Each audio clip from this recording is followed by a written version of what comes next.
ہم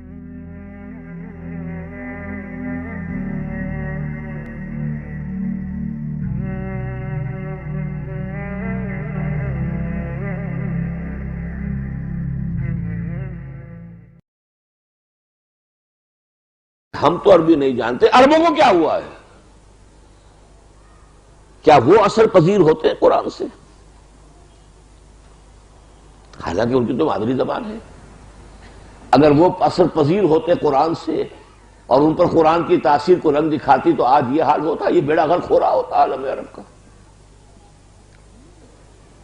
پورا شمالی افریقہ کا ساحل جو ہے مسلمان ممالک بدترین مغربیت کا شکار، بدترین۔ کہیں اسلام، وہ سعودی عرب میں عمرہ اور حج کی جو ہے چلت فرت اس کا اسلام ہے، باقی اور کا اسلام کہاں ہے؟ عربوں پر اثر نہیں ہو رہا قرآن کا، تو کیا وجہ ہے؟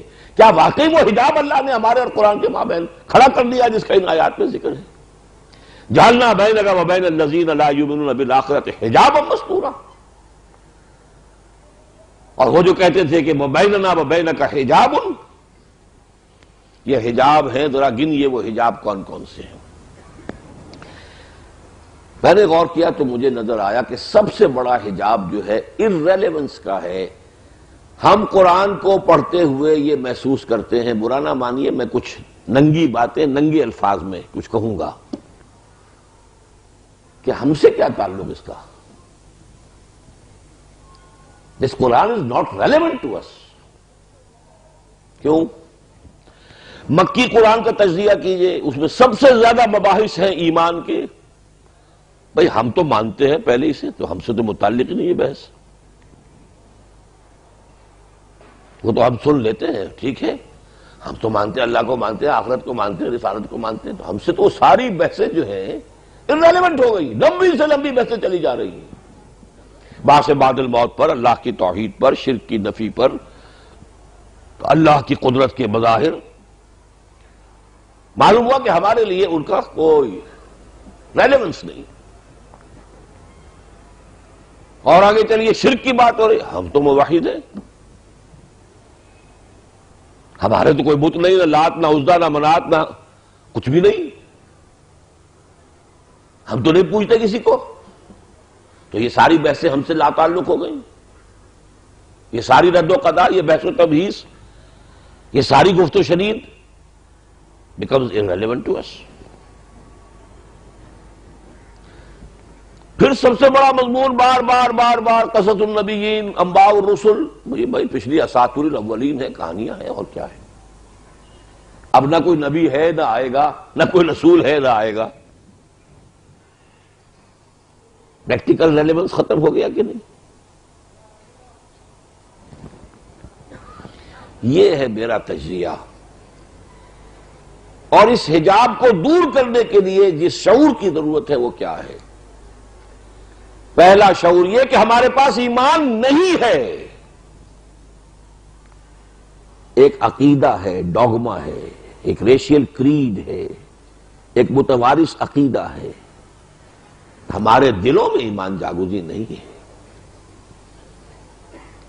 یہ سمجھنا کہ ہمارے پاس ایمان ہے وہی حماقت ہے جو کی تھی بدوؤں نے، قالت الاعراب آمنا قل لم تؤمنوا ولکن قولوا اسلمنا ولما يدخل الايمان في قلوبكم۔ یہ بدو کہتے ہیں کہ ہم ایمان لے آئے، کہہ دیجئے تم ایمان ہرگز نہیں لائے ہو۔ ہاں یہ کہہ سکتے ہو کہ ہم مسلمان ہو گئے، لیکن ابھی تک ایمان تمہارے دلوں میں داخل نہیں ہوا ہے۔ جب تک یہ ہمارا زوم ختم نہیں ہوگا کہ ہم تو صاحب ایمان ہیں، ان ساری بحثوں سے ہماری کوئی دلچسپی نہیں۔ اساطیر الاولین، میں لفظ بھی بڑا سخت استعمال کر رہا ہوں، جو کفار کہتے تھے اساطیر الاولین، ہمارے لیے بالفعل پریکٹیکلی وہ ساری بحثیں جو ہیں اساطیر الاولین کے درجے میں ہیں۔ واقعہ یہ ہے کہ ان اعتبارات سے غور کیجئے کہ ہمارا جو قرآن مجید کے ساتھ متعلق ہونے کا تصور ہے وہ ان حجابات کی وجہ سے ختم۔ قرآن ہم سے متعلق ہی نہیں۔ زیادہ سے زیادہ یہ ہے کہ کہیں پر نماز کا ذکر آ گیا، کہیں روزے کا ذکر آ گیا، کہیں کچھ اخلاقی تعلیم، وہ ہم سمجھتے ہیں کہ ہاں یہ اس کا تعلق ہم سے ہے۔ یہ ٹوٹل قرآن کا کتنا حصہ ہوگا؟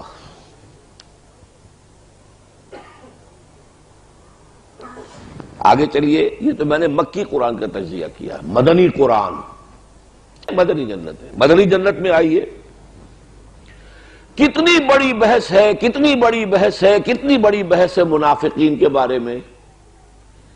ہمارا احساس کیا ہوتا ہے، ہم سے کیا سروکار اس کا، اب کوئی منافق تھوڑا ہی ہے، وہ تھے ان سے بات ہو رہی ہے، کوئی سروکار نہیں ہم سے۔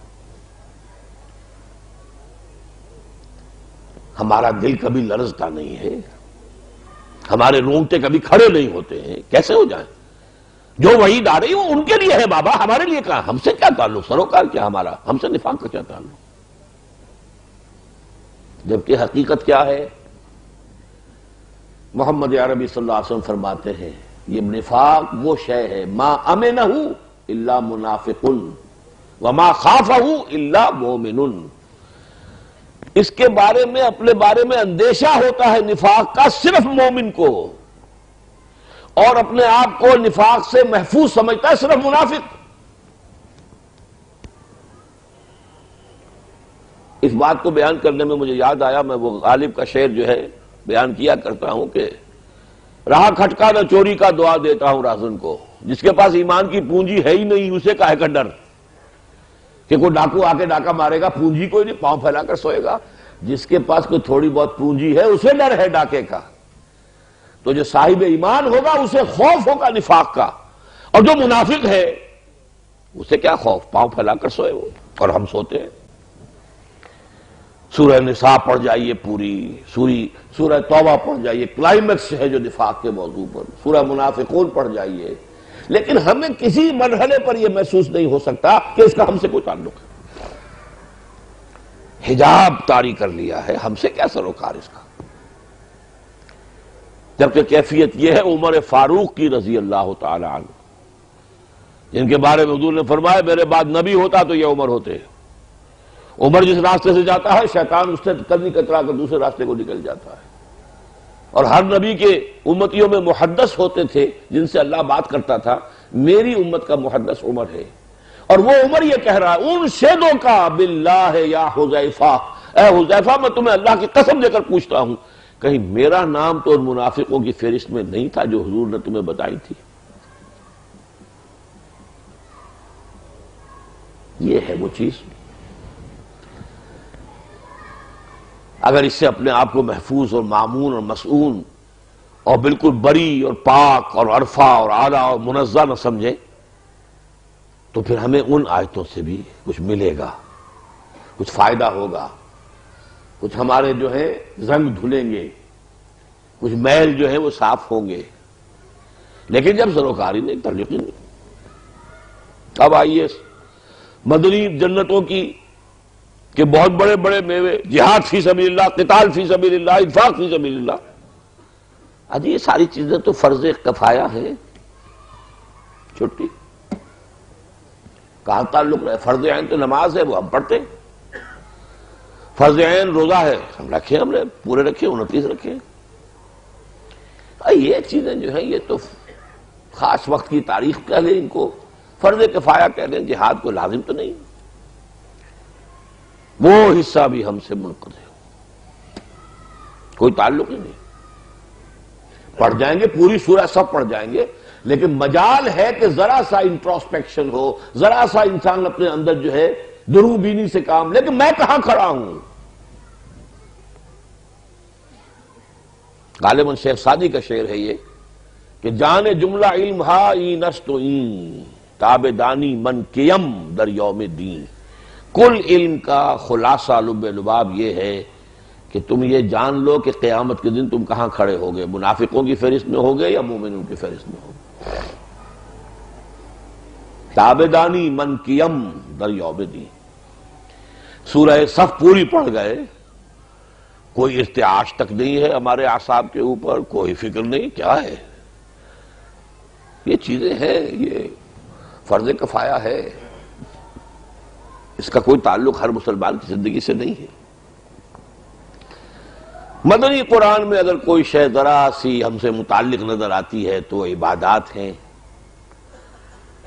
کچھ احکام حرام حلال کے، سور نہیں کھانا، شراب نہیں پینی، وہ بھی ٹھیک ہے، وہ بھی سمجھ میں آتا ہے، ریلیونٹ ہے چیزیں، بس پھر کہوں گا کہ ان کا حساب لگائیے مدنی صورتوں کا کتنا حصہ ہوگا جو ان چیزوں سے مشترک، پوری صورتیں چلی گئی ہیں، 4 رکوعوں کی صورت سورہ حدید، نماز کا ذکر ہی کہیں نہیں ہے ہی نہیں، ذکر ہی نہیں کہیں۔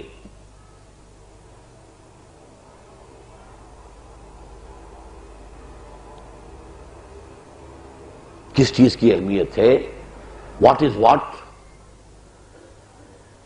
کس شے کی تقدیم ہے، کس کی تاخیر ہے، کون زیادہ اہم ہے، کون کم اہم ہے، کون اولیت کی حامل ہے، کون ثانویت کے درجے میں ہے، یہ اگر فکر نہیں ہے تو ظاہر بات ہے ان چیزوں سے ہمارا تعلق